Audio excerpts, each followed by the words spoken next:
On this episode of the Embedded Insiders, the insiders recap a COVID-era consumer electronics show and debate one of CES's hottest topics, the Metaverse. Broadly speaking, the Metaverse could be an in-between where physical reality and virtual reality collide, or it could be an entirely digital alternate universe. Of course, the definition is open for interpretation because the Metaverse is still very conceptual. So what does the Metaverse mean to you?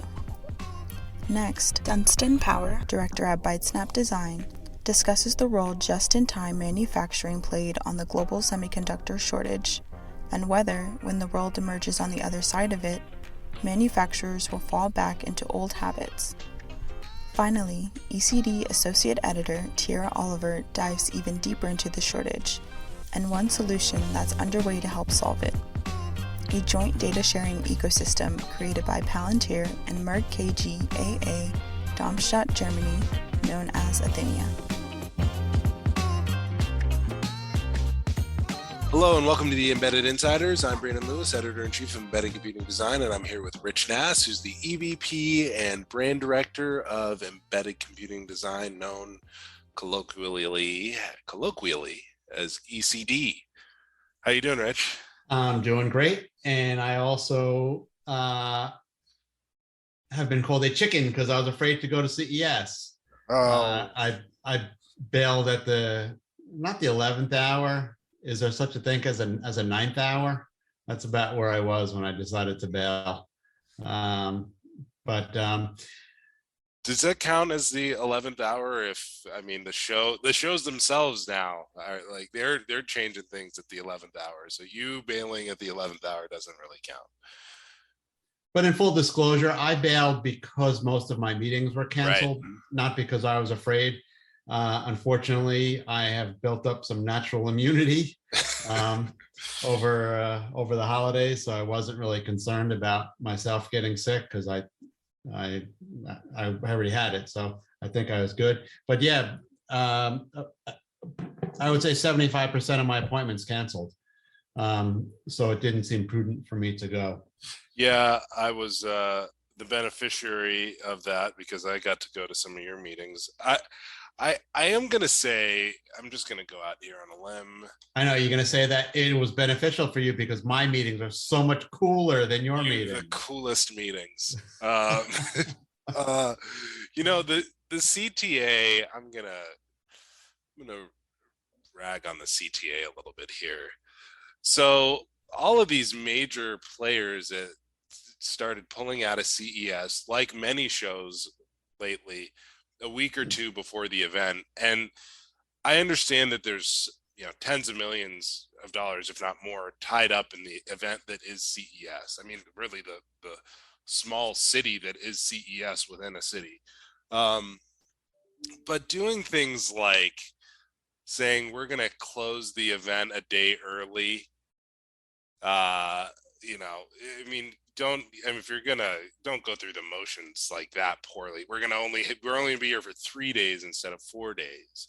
And the other thing that happens, I think we should acknowledge, is when the Intels of the world and the LGs of the world pull out of an event like that, it really leaves a lot of people in a lurch. And I'm not talking necessarily just about the attendees. I'm talking about the fact that big ecosystems of companies go to these shows, and they go because Intel's there and their ecosystem's there and they're all their partners there. And I'm not talking about Intel specifically, AWS, Google, all these other companies pulled out as well. So I'll just say big company X, their big company X ecosystem. The big company pulls out, their ecosystem part starts pulling out, and then some of these smaller organizations that are part of that ecosystem, they get left holding the bag because going to CES, say that you're a European company or an Asian company who's sort of small, and you sending a team over there and have a booth, you get CES, the CTA is not going to be easy to recoup your money from. So you're going to go out there. Well, let's be clear, there's no money to recoup. If you're pulling out, you're not getting your money back. No. Right. So that's what I'm saying. it's not going to be easy to recoup your money from AKA. You're not, once you're that close and you're committed, that check is spent. Okay, so let me play devil's advocate with you and say, well, without some of these bigger companies stealing away all the attendees, I can be in the limelight here, or in the spotlight, because I can stand out. Okay, I am going to, on the Embedded Computing Design, embeddedcomputing.com webpage associated with this podcast, I'm going to put a picture up of what the attendance looked like in front of the Las Vegas Convention Center for CES 2022. Well, I saw the picture that they posted on the CES site. It was packed. How many people did they say showed up? 193,000, only down 10% from 2 years ago, right? I mean, if I obviously didn't have a people counter, but if I had to guess, there were probably 40, 50,000 people that attended. It's hard to tell because CES is over such a massive area that it's difficult to say with any exact figure, but I could get a cab. There were no lines for buses. There was no line for the monorail. I made reservations for dinner, an hour before. I mean, that in a normal CES year is not possible. Yeah, the one thing that's a little out of whack, I know it's CES, but you said there were only 40 or 50,000 people there. I know it is. For pretty much any other event outside of CES, that's like a ridiculous number of people. Yeah, it is. But you got to remember too, though, that there's still more than 2,000 exhibitors. So, I mean, the per capita traffic is massively down. And the fact is, the ecosystem partners of big company X, who are likely at the lower end of the totem pole, who this represents a significant portion of their marketing budget for the year. If big company X pulls out and all of or a significant portion of the attendees that were going there to see big company X and their technology, that really stings. That really hurts them. Mm-hmm. And I just think there was some BS put out by the president of the CTA talking about how innovation is dirty and it must go on and all that stuff. It's like, it's a little irresponsible to put some organizations like that in that position. I'd be interested to see what anybody who was exhibiting at CES who ended up going thinks about this, because I had a couple of meetings and I felt bad. I mean, not to mention the fact that I had meetings moving around and canceling left and right. I'd book one would fall off. This exact same thing was happening for a lot of the people that went there to show their wares, and it was sad.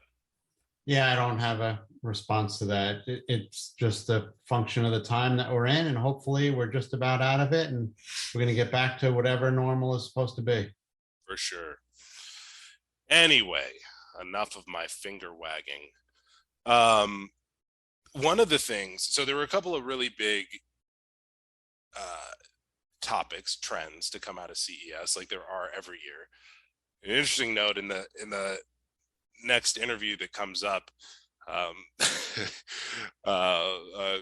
one of our guests from ByteSnap discusses the fact that maybe next year the CES won't be that interesting because the semiconductor shortage just basically has everybody doing everything they can to design any new chip into their existing design. So it might be boring next year. So this may be the last cool CES for a while. But the topics this year were electric vehicles, not a big shock there. I think the tech industry is becoming socially conscious and really trying to drive that home. But the other thing was the metaverse. Metaverse. If you're from New Jersey, it's a metaverse. It's so very meta. What is the metaverse? What's your definition of the metaverse?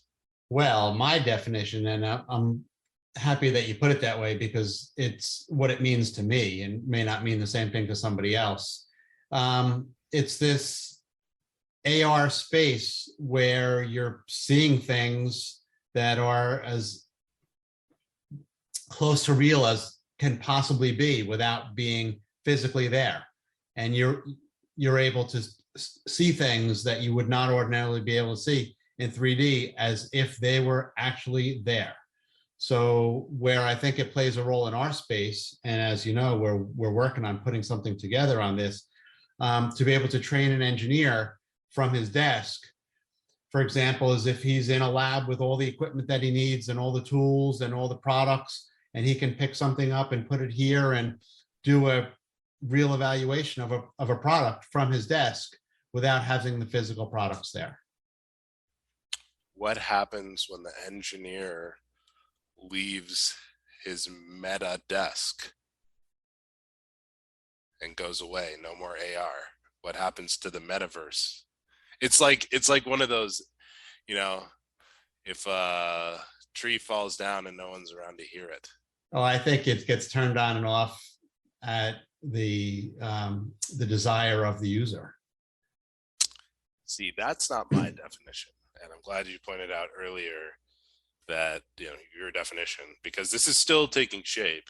But the metaverse, in my understanding, is a completely virtual universe, and in this virtual universe, digital representations exist of physical things.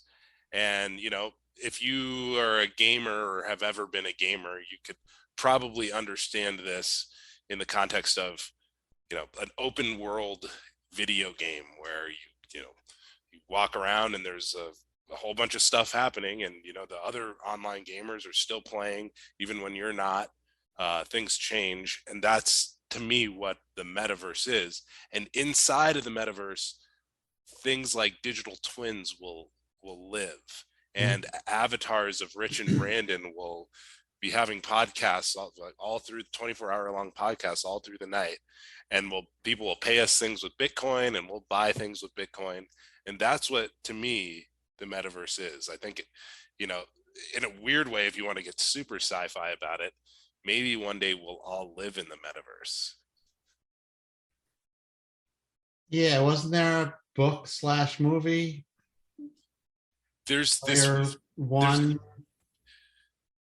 a show I really like called Black Mirror. Have you ever watched Black Mirror? Yeah, I'm familiar with Black Mirror. Yeah, there's one like that where they go to, it's called Sand Something, where they could go through the different decades. Did you see that episode? I did not. Oh, it's cool.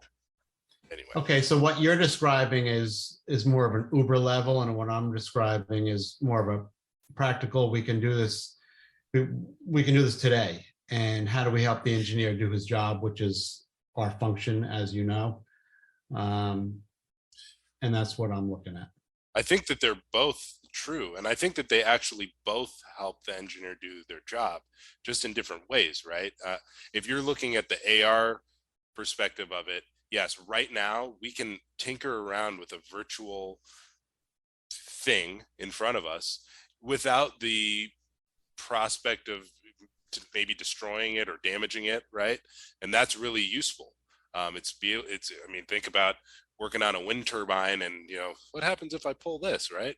I think in your metaverse, we're going to end up with a lot of fat, unhealthy people.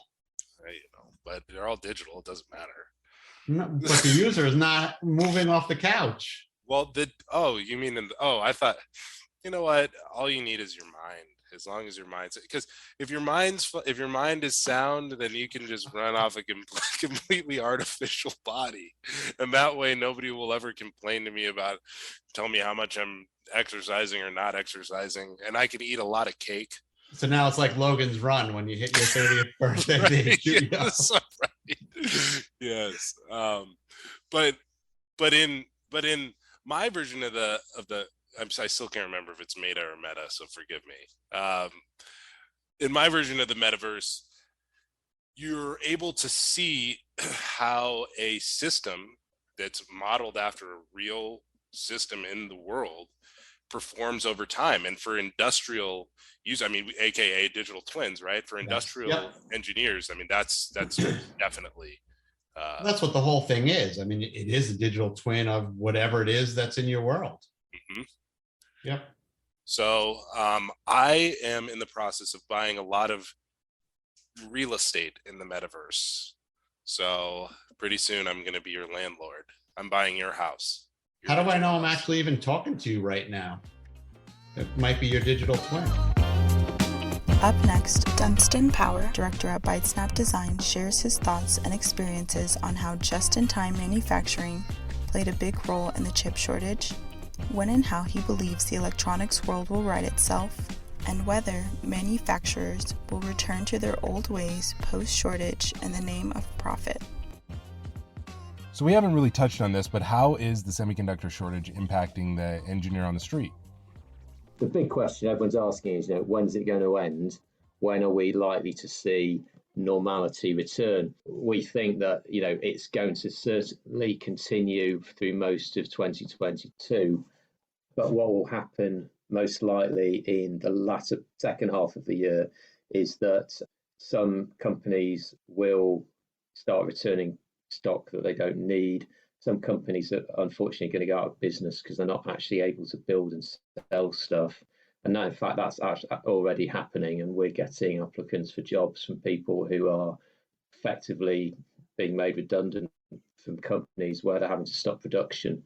So these are sort of breaking factors on the chip shortages. The consumer demand isn't going to die down, and the move over to electric vehicles and things is still a strong driver. We know that some companies, big chip manufacturers, have pretty much sold all their stock allocation already, and it takes about a year to make a silicon chip from initial raw material right through to a box product. So the reason that the delays didn't immediately go to 52 weeks was because of die banks. In other words, there was a load of stock that was used in wafer fabs. Anyway, all that's just been exhausted. So now really everything that's being made is going straight out the door. And as I said, you've got a natural lead time of around a year to make complex chips. So really it's going to take around that sort of time really to get back to normality. So we certainly think the first half of this year is going to be very much more of the same as 2021. We're hoping that in the second half of the year, a combination of companies having sort of filled up their stock buffers, and some companies are overbuying because they're ordering from multiple places, and also new fab capacity coming online towards the end of the year, we'll start to see it ease off. And I think it will ease in a way where it won't be like one day we'll wake up and all the chips are available. I think some vendors will start being able to supply better than other vendors, and those people will go to those vendors, and naturally it will ease up. And I still think this time next year there will still be difficult, but hopefully a lot better than it is right now. So how do you expect electronics companies are going to offset those losses over the next year? And are those measures going to be transparent to or abstracted from end customers in the supply chain, whether that's, the next player in the supply chain or all the way at the end user themselves? In the auto industry, they use just-in-time manufacturing, so they buy things as they need them. The real weakness in that has been shown up exactly by these shortages. And so what we're seeing with our customers is people are buying up stock for being able to build a year. They're ordering a year's worth of stock, and they're banking up stock, which is the real opposite to what just-in-time was all about. So really, it's not really a prediction that's going to end. It sort of already has. We see that sort of continuing more through next year. So we think at the moment, I've mentioned that these chip shortages have been in the media, but actually consumers have been pretty sheltered from chip shortages because of companies using up stock, reselling old stock, and also the big brands like Apple and people like that have used their market clout to ensure that they've got chips and are able to build. We think that's going to really change next year because there's a delay from building stuff to boxing it to getting it on the shelf to selling it. So these delays, these shortages, these are being worn through. So initially we had a problem with the chip die banks running out, But, we're seeing goods not being available as well. It's going to get more news, mainstream media coverage, because it will impact consumers more. I mean, you already see it with cars. You want to order a car. I mean, a lot of cars are on like 9 months lead time, but you're going to see it in other consumer areas more so than we're seeing now, because all our customers are affected by this in lots and lots of different sectors. And, they're in the most mundane things. It could be an extractor fan in a bathroom or something.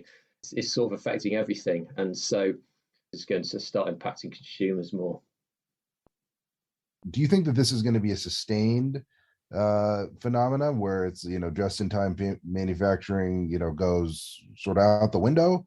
Or do you think people will build up stock, wait until we get to some sense of security, and then return to that because of the obvious cost advantages, et cetera?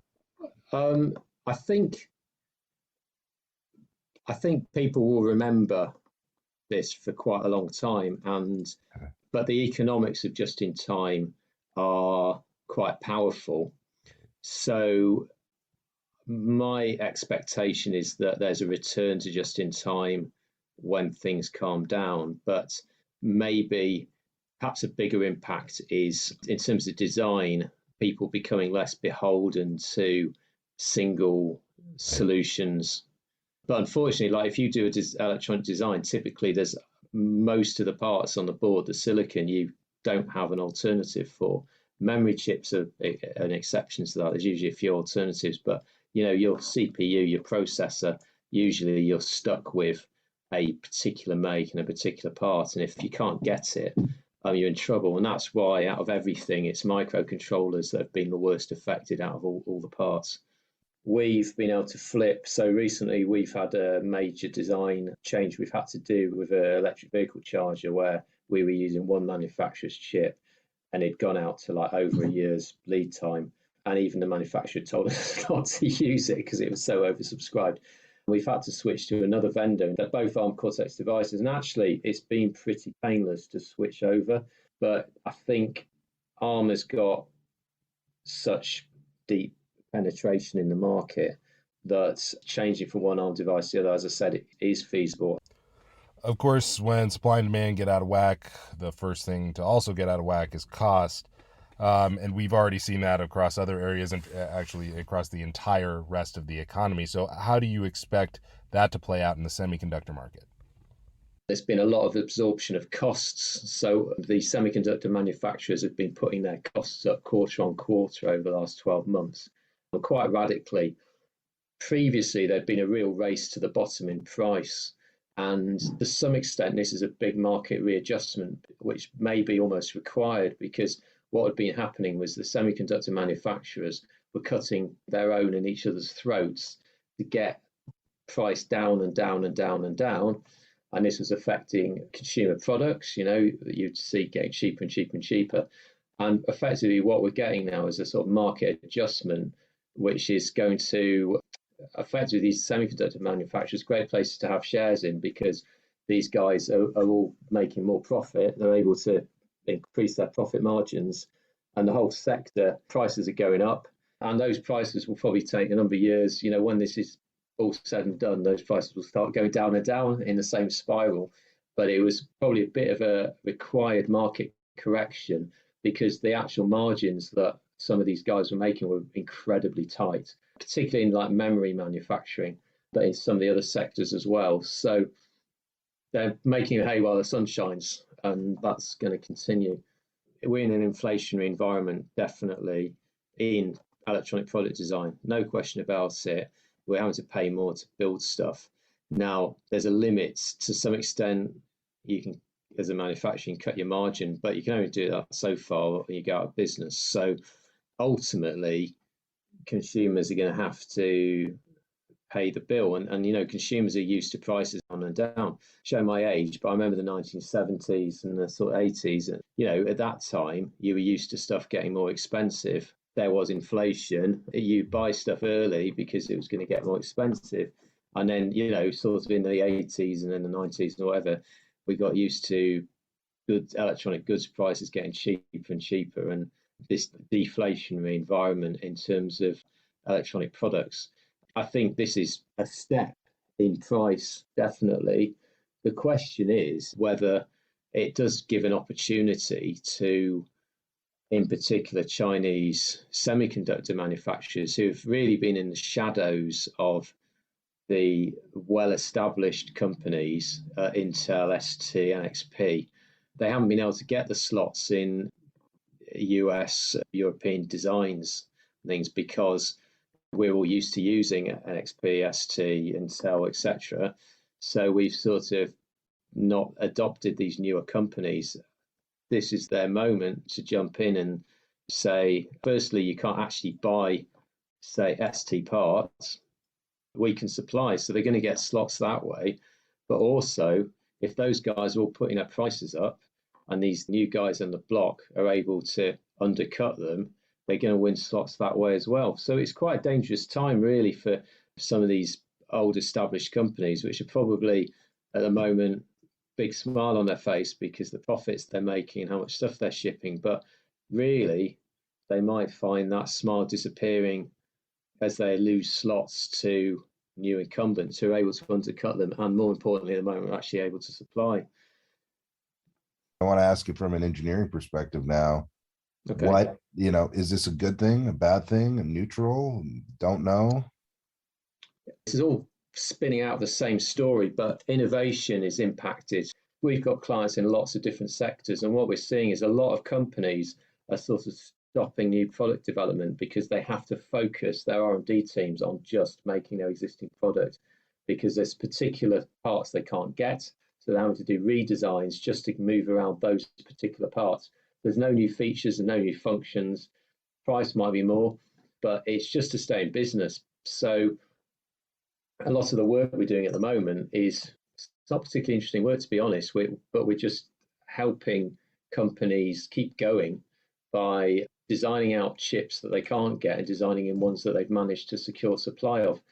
And unfortunately, the negative impact on this is a bit of a slowdown in innovation and more exciting products. So from that point of view, it leads a bit dull. CES next year might be a bit dull, in terms of like really exciting new stuff coming out. I'd say it's a good thing. I found the race to the bottom that we've had for the last sort of decade or so a bit dispiriting at time, in that I would prefer to see, and this is very much a sort of personal view, I found a race to the bottom on price, in particular consumer items, at the expense of features and quality, quite dispiriting. Give you an example. I had a PVR box, right, that's almost like a historical item now because everyone streams everything. But the one I had, satellite PVR box, bought say 8 years ago, had a display on it, had buttons on it, had a bit of a user interface on it, quite a nice working experience. When I came to buy one at my parents about 5 years later, you couldn't get one with a display on and buttons and everything. It was all just a box with an LED, and it was cheaper. It was cheaper, but I would rather have paid more money to have the more featured device. And so the same thing, I've got a Blu-ray player, doesn't even have a power on LED. They've just shaved all the costs down because they want to get to a particular price point. And it's at the expense of actually the quality of the product and the user experience of the product. And there has been a relentless drive on making everything as cheap as possible. And sometimes that would be okay if the feature set and the quality remain the same, but it hasn't. Personally, I feel that actually the feature set and quality is actually being sacrificed to really get the price down.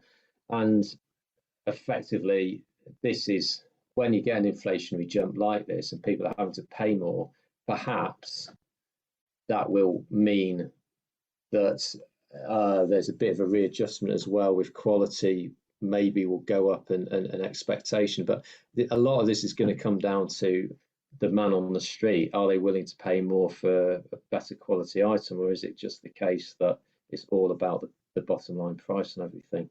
As an engineer, as I said, the innovation side of it's not great at the moment. So as a working engineer in my company, we've got lots of customers in different markets, but most of my sort of hardware guys are spending their time doing work which normally that is boring and tedious that they normally wouldn't have to do. So they're having to constantly search for chips they can get hold of research the market, design stuff out, design other things in, manage a lot of BOM changes and engineering change notes, etc., etc., etc. So I think from the point of view of the quality of life of a hardware engineer at the moment is lower than it used to be.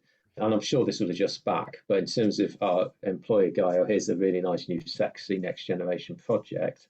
At the moment, we're doing a lot of sort of maintenance. It's like, the car dealers doing a lot of maintenance of old cars rather than selling new ones. It's that sort of feeling.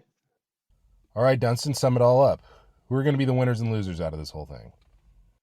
The worst affected companies are European and US silicon companies who haven't invested in their own fabs or oversubscribed and are reliant on Taiwan or TSMC in particular. So these are the guys with the worst lead times. Now, what we're finding is that there are companies in Southeast Asia or China particularly who have got devices that you can actually get hold of. I've had there's one vendor that I've been offered for the last 3-4 years, and I've never used them because I've not had any reason to switch to them. They're a sort of Chinese ARM chip, perfectly good chip, but I've thought, oh, well, is the support going to be as good as one of the main European manufacturers, or is the supply going to be good, etc., etc. So I haven't moved over. Anyway, we've switched over to using these guys because their availability is much better than the more standard parts. So I think these Chinese companies are actually going to be winners out of all of this because the companies that can supply, people are going to switch to using. And, when things return to normal, are you going to go back and switch back to the people using before? Well, you're not, because you've just put loads of time and effort into using one of these other devices. Some of this as well is driven by politics, by US trade embargoes and stuff under Trump on the Chinese, and that has played into the whole thing in terms of fab availability being lost by some US companies in favour of Southeast Asian companies, which is why some of them have got more availability because the fab slots were lost because some US companies couldn't use them because of the trade issues. So basically all anybody needs to do to protect themselves against this in the future is build their own fab. Yeah. You've got a few billion spare, build your own fab. But yeah, you probably need your own mine and all the rest of it as well. For more on what's happening on the front lines of electronic design and how to overcome your engineering challenges, visit ByteSnap.com. Finally, Associate Editor Tiera Oliver breaks down Athinia, a platform designed for manufacturers and material suppliers to enable secure data sharing that will enlighten business decisions and hopefully mitigate the strain the current chip shortage has placed across the electronics industry, and just maybe help prevent another one in the future. By now, everyone's aware we are in the midst of a global semiconductor shortage. Some experts predict it will come to an end before 2022 is up. Others say it will last well into 2023. But the electronics industry needs supply chain solutions, not predictions. And hopefully those solutions can also help prevent such shortages in the future. Currently, most organizations plan on solving the crisis now and in the future by moving away from just-in-time or JIT manufacturing. JIT is the practice of producing materials or components just before they are needed to cut costs associated with building and storing surplus inventory. It makes total sense unless you need to fall back on stockpiles, like in a global pandemic. The JIT model was pioneered by Toyota, and it's no surprise and no secret that the company was one of the first to experience major setbacks when COVID-19 first hit. But while we won't soon forget the negative consequences of low inventory, the power of profit is very real.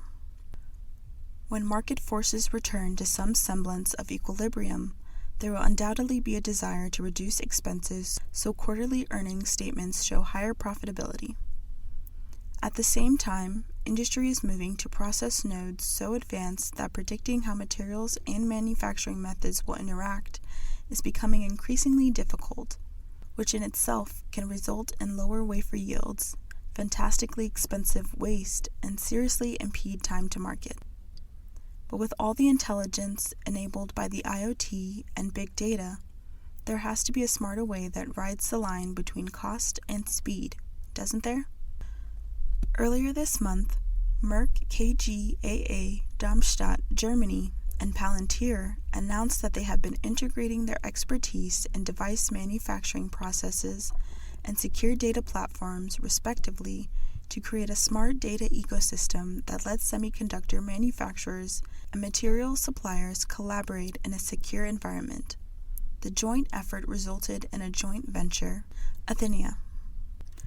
Athinia, the name of both the startup and the platform, works by aggregating material, in-process, and manufacturing data from companies across the semiconductor supply chain.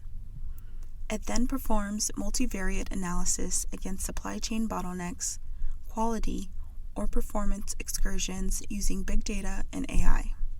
Especially as we move to increasingly advanced process nodes beset by manufacturing complexity, Athinia will provide semiconductor fabs better insight into the quality of inbound materials. In turn, they can make better manufacturing predictions, reduce deviation, and make more intelligent material selections in the future.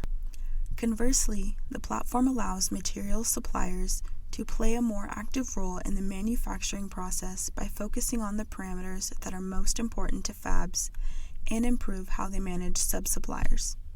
In short, it provides greater transparency across the semiconductor industry so that stakeholders can focus on the parameters that matter most. It seems like at least some level of data sharing and transparency should have existed before now, and in truth, it has. However, the big difference between Athinia and the past lies in what and how much of that data was shared with whom. Laura Matz, Chief Science Officer at Merck KGaA, Darmstadt, Germany, and newly appointed CEO of Athinia, explains why that makes. One of the challenges is that there are many databases that have been developed over time, she says.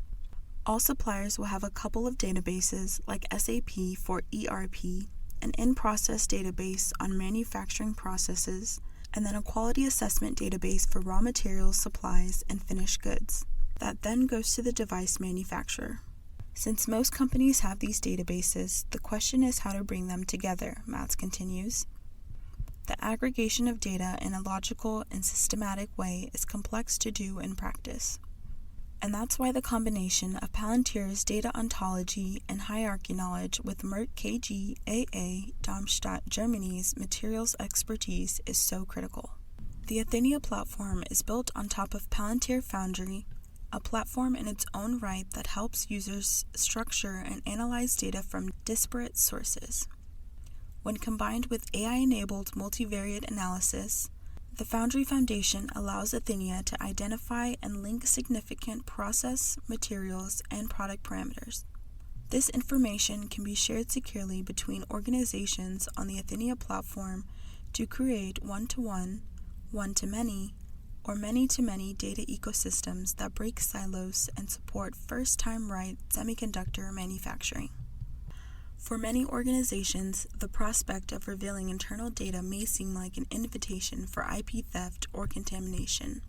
To eliminate these security vectors while facilitating normalized, structured data sharing, Athinia uses industry-standard security primitives, purpose-based access control, data obfuscation, and codification techniques. It also operates independently of the electronics business unit at Merck KGaA, Darmstadt, Germany. Of course, there is also an alternative to the Athinia approach, creating a data foundation in isolation. Athinia leadership estimates this would take the average semiconductor company 5 to 10 years, and the outcome would likely still not have the flexibility to support every player and component in the supply chain. This is a pattern we see across many organizations with data deployed across multiple sectors for foundries. It's compounded by the fact that you're bringing data from two organizations together, explains Alec McShane, Executive Vice President of Athinia and Palantir's Business Development Lead. The speed is really the key point, he continues. We've done some comparisons of uploading multiple products for a manufacturing plant. Isolated, it would take 12 to 18 months, but the Athinia approach can do this in 2 to 3 months. We have a global supplier who has integrated 30 ERPs in less than a month. Especially when the industry is trying to move quickly, this can open up a lot of opportunity in supply chain bandwidth, McShane adds. The electronics industry has long been driven by a balance of cost and time to market pressures, and while Athinia may be unconventional, it also represents a way forward in unconventional times. It may not have come in time to prevent the initial fallout of the pandemic, but at this point, who knows how long COVID-19 related supply chain disruptions will last, and whether they end in 2022, 2023, or beyond. Shouldn't we, as an industry, be prepared for the next disaster? For more information on semiconductor supply chain data sharing and intelligence, visit athinia.com. Thanks for listening to this edition of Embedded Insiders. For daily news, videos, and podcasts, visit our website, embeddedcomputing.com.